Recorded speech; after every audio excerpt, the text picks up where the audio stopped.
Vibrating Motors గురించి మాట్లాడుకుందాం.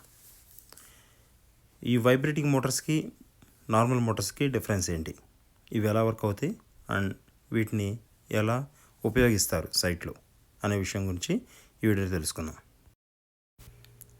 ఈ వైబ్రేటింగ్ మోటార్స్కి నార్మల్ మోటార్స్కి డిఫరెన్స్ ఏంటి? డిఫరెన్స్ ఏమీ లేదు. రెండిటి వర్కింగ్ ప్రిన్సిపల్ సేమ్, రెండిటి కంట్రోలింగ్ సేమ్. కేవలం దీన్ని యూజ్ చేసే పర్పస్ మాత్రమే డిఫరెన్స్ అనమాట. సో ఈ మోటార్ని మనం ఒక ఐరన్ స్ట్రక్చర్కి నట్ బోల్ట్స్ యూజ్ చేసి ఫిక్స్ చేశారు. ఈ ఐరన్ స్ట్రక్చర్ని మనం ఇక్కడ ప్యాన్ ఫీడర్ అంటాం. ఈ ప్యాన్ ఫీడరు స్ప్రింగ్స్ మీద మౌంట్ అయి ఉంది అండ్ ఇది దేనికి కనెక్ట్ అయి ఉందంటే పైన ఉన్న ఒక బిన్కి కనెక్ట్ అయి ఉంది.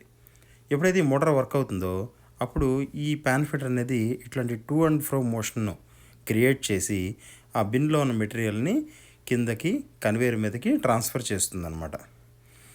ఇక్కడ ఈ స్ప్రింగ్స్ చూడండి, ఈ స్ప్రింగ్స్ అనేది పైకి కిందకి ఇలాగా మూవ్ చేస్తాయి. సో ఆ వైబ్రేటర్ అనేది ఇటువంటి వైబ్రేషన్ని క్రియేట్ చేస్తుంది కాబట్టి ఈ రెండు మోషన్స్ కలిపి ఇటువంటి ఒక మూమెంట్ క్రియేట్ చేసి పైన ఉన్న మెటీరియల్ని కిందకి కన్వేయర్ మీదకి డ్రాప్ చేస్తుంది అనమాట.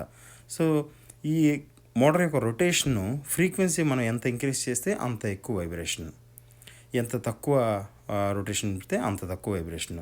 సో వైబ్రేషన్కి అనుగుణంగా మనకి మెటీరియల్ ఫాలింగ్ అనేది, మెటీరియల్ ట్రాన్స్ఫర్ అనేది జరుగుతుంది అనమాట. సో ప్యాన్ ఫీడర్ యొక్క ముఖ్య ఉద్దేశం మెటీరియల్ని నెక్స్ట్ ఎక్విప్మెంట్కి ట్రాన్స్ఫర్ చేయడం.